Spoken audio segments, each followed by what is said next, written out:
नमस्कार, मैं हूं रविंद्र कुमार और आप देख रहे हैं जन दृष्टि न्यूज 24। अभी शाम के 4:15 हुए हैं और अभी मैं हूं हजारीबाग की, देख सकते हैं आप, लोकनायक जयप्रकाश नारायण केंद्रीय कारा हजारीबाग, जिसे हम लोग सेंट्रल जेल के भी नाम से जानते हैं, जो कि पूरे हिंदुस्तान में इसका तीसरा स्थान है। अभी मैं आपको यहाँ पे क्यों लेके आया हूँ, यहाँ एक बहुत बड़ा सवाल खड़ा होता है। तो आपको पता होगा कि 31 तारीख को रात को 1:30 बजे इसी जेल से 3 कैदी यहां से पार हुए थे, जिनमें एक था देवा भूंइया, राहुल रजवार और जितेंद्र रवानी, जो सेक्टर 6 में बंद थे। उन्होंने रड काट के चादर से रस्सी बना के एक फिल्मी अंदाज में इस जेल से भागे थे। जो आपको पता ही होगा कि जयप्रकाश जी देश आजादी के समय यहाँ से भागे थे, और दूसरा इन्होंने एक फिल्मी अंदाज में भाग के यहाँ एक इतिहास बनाया। लेकिन उससे भी बड़ा इतिहास बनाया हजारीबाग जिला पुलिस, जिन्होंने एक बहुत बड़ी कामयाबी हासिल की है। हजारीबाग एसपी अंजन ने एक एसआईटी टीम को गठित किया और इस केस के पीछे लगाया, जो कि यहां से महाराष्ट्र के सोलापुर जाके इन तीनों को पकड़ने में कामयाबी हासिल किए हैं, जो आज कुछ पुलिस के शिकंजे में है। ये हजारीबाग पुलिस की बहुत बड़ी कामयाबी है। आइए हम लोग जानते हैं हजारीबाग एसपी क्या कुछ कहते हैं। विषय में मैं जानकारी प्राप्त करूंगा तो बताऊंगा।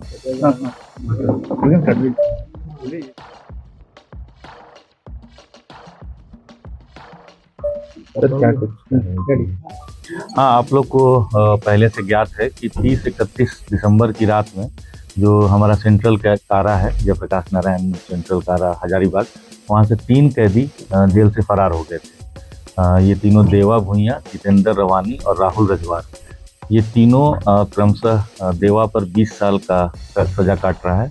जो राहुल रजवार है उसको उम्र कैद की सजा मिली है और जितेंद्र को 27 साल तक की सजा मिली थी।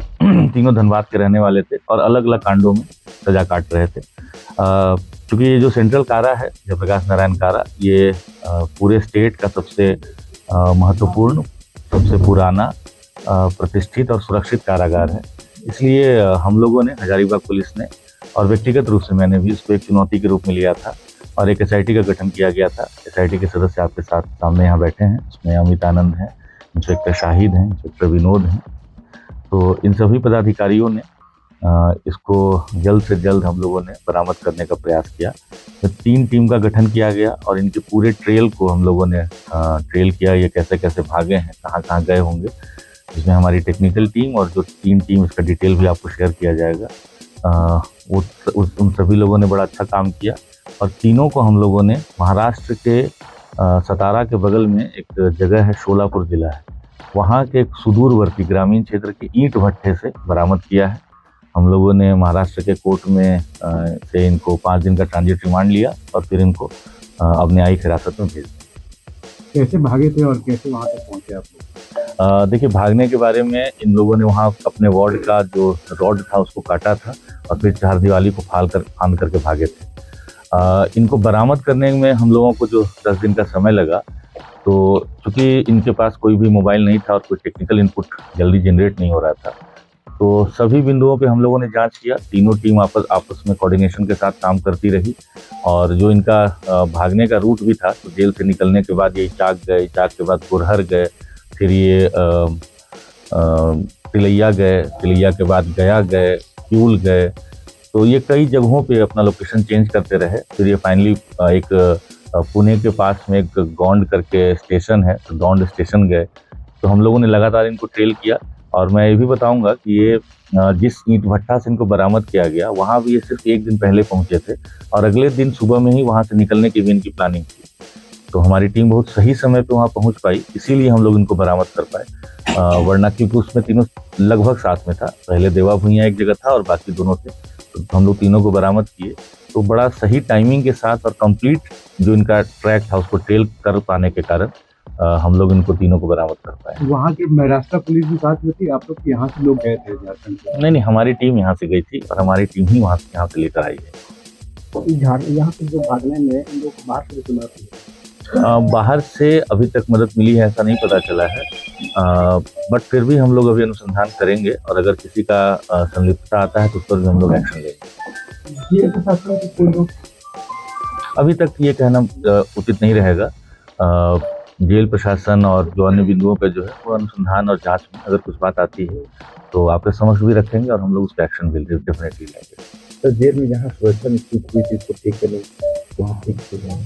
जी बिल्कुल, जितनी भी सुरक्षा में इस घटनाक्रम के बाद अब ये उजागर हुआ है कि किन किन चीज़ों को और ज़्यादा सुदृढ़ किया जाना चाहिए, तो उसके बारे में हम लोग डेफिनेटली अवगत भी कराएंगे जेल प्रशासन को और उचित फोरम के माध्यम से, प्रॉपर चैनल से हम लोग उसको इंश्योर भी कराएंगे कि जो भी लूप होल्स अगर हैं तो उसको हम लोग फिलअप करेंगे। सर जो 3 लोग भागे थे इनका परिवार से कोई कॉन्टैक्ट हुआ था और क्या परिवार के लोग भी ऐसा? देखिए जेल में जो लोग भी कैदी होते हैं वो अपने परिवार के टच में रहते हैं और ये उनको सुविधा दी जाती है। ये तीनों अपने अपने परिवार के कई लोगों के संपर्क में तो पूर्व से ही थे ही। भागने के बाद भी कुछ लोगों ने अपने परिवार के सदस्यों के साथ संपर्क साधने का प्रयास किया था और ये तो एक नेचुरल प्रोसेस ही है।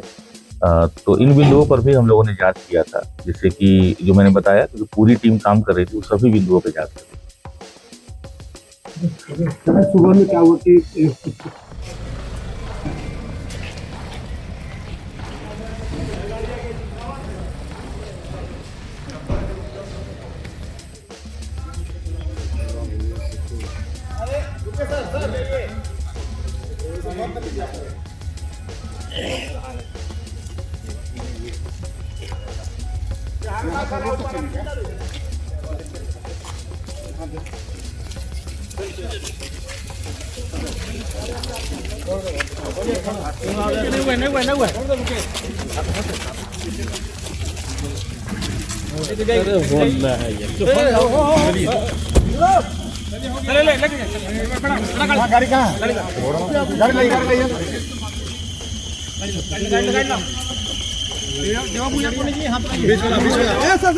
बीच वाला व्हाइट जैकेट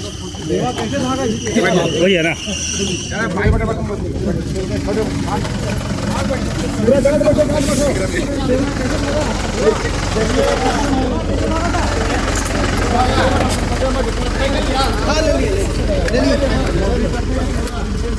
और इसमें से देवा भैया कौन है? देवा भैया बीच वाला व्हाइट जैकेट जब कैसे तो भागा था।